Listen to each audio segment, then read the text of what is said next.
Hey, thanks for coming back to the chopping block. So we're going to take a look at something a little unique here.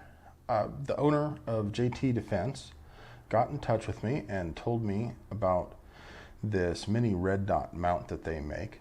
Asked if I'd be willing to test it, review it. So if you know me much, you know I'm not inclined to turn down free stuff.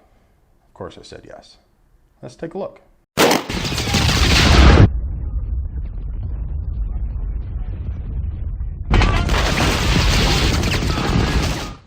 So along with this mount, we're also going to take a look at this Vortex Venom. And I have opened the Venom, put the batteries in, but otherwise not really messed around with it much. I haven't even opened this package yet. So one of the things that we'll be testing is how easy this is to install for a stubby, carny-fingered little Neanderthal like myself. Let's take a look. See if I can get the package open even.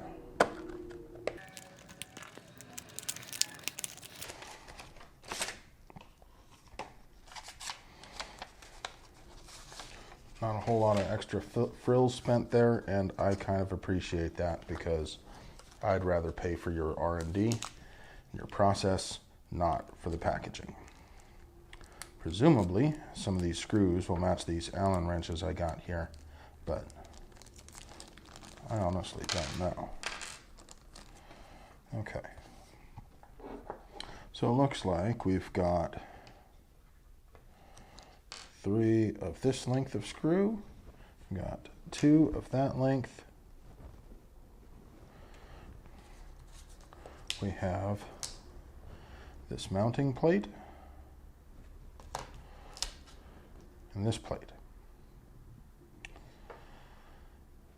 So I presume that what I need to do here is I need to replace the striker plate on my Glock. And then I'm guessing that this guy will go right here.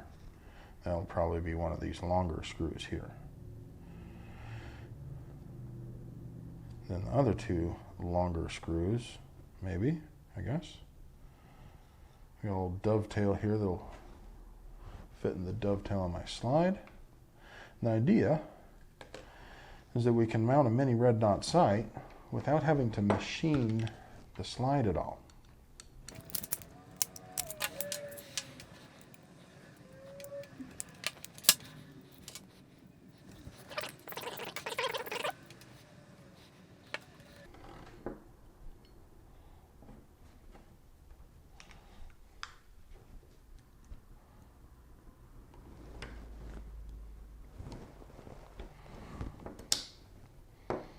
Well, there we go.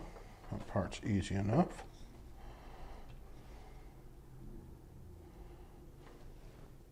It's hard to tell, but it looks like there is a bit of a dovetail, a little bit of a bevel on this. So I guess that will go right in there. And this would go there.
So the neat thing about not having to machine your slide, aside from being able to go back and forth to irons and whatnot, aside from not ruining the collector's value of these oh so valuable Glock Model 22s, everybody knows how rare they are,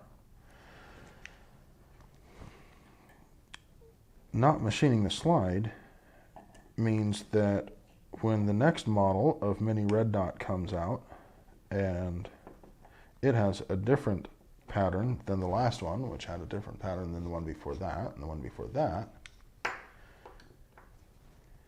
you can simply switch out mounts and not have to worry about cutting more metal off of your slide or having it look funky and stupid and weird just because you had it cut for a different size sight. So I'm going to put these guys back in this bag, make sure I don't lose them. But I'll betcha I might need them here in just a moment. Let's take a look at the Vortex Venom. So, comes with a little lens cleaning thingy, destruction booklet. Oddly, the sight came separate from the little cover thing. Usually you see them put that on there. And they got some screws and a Torx head wrench. We've got a special screwdriver for adjusting elevation windage as well as for the battery compartment. What's kind of neat is that they put the battery compartment right here where you can get to it easily without having to take it off. Some of them have it on the bottom, so you have to take the sight off of the mount to change the battery.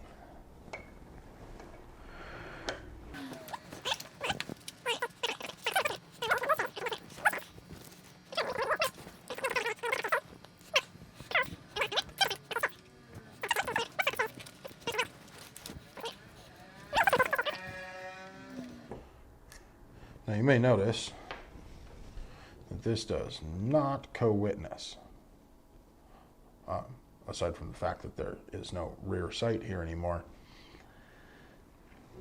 It seems to sit up a little higher than you would normally have if you had your slide machined, because of course you would have the metal cut down a bit and the base of the sight would sit relatively flush with the top of the slide. And of course you'd have to have taller sight posts put on to see through the sight, but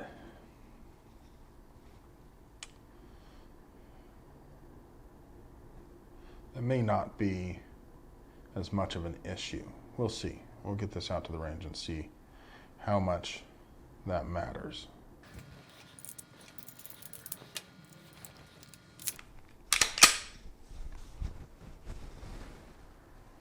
Well,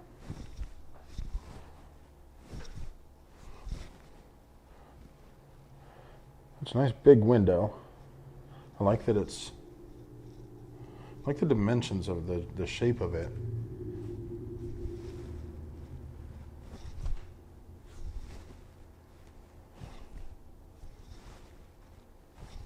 Yeah, I can get used to that. One of the cool things about the this Venom is that, so a lot of these mini red dots, they have the auto brightness feature, and that's cool and all, but it's also nice to be able to adjust the brightness manually, because sometimes when you're shooting from a really dimly lit area to a brightly lit area with these auto brightness adjust sights, they just wash out. Like if you're, say, indoors during daylight and you're shooting outdoors, or maybe you're at a range with a covering over it and you're shooting at a white paper target in the bright sunlight and you're in the shadow, sometimes the sight can wash out, and it's nice to be able to adjust the brightness manually.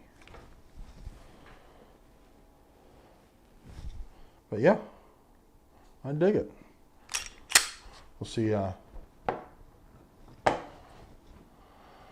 We'll see how it looks. We'll see how it does when we get it out the range. But I wanted to share with you the sort of unboxing and installation experience, and we'll definitely do some more videos on it as time progresses. If you have some questions, let me know. I'd like to hear your thoughts. As always, thanks for watching. I sure appreciate your support. I hope you have a great day.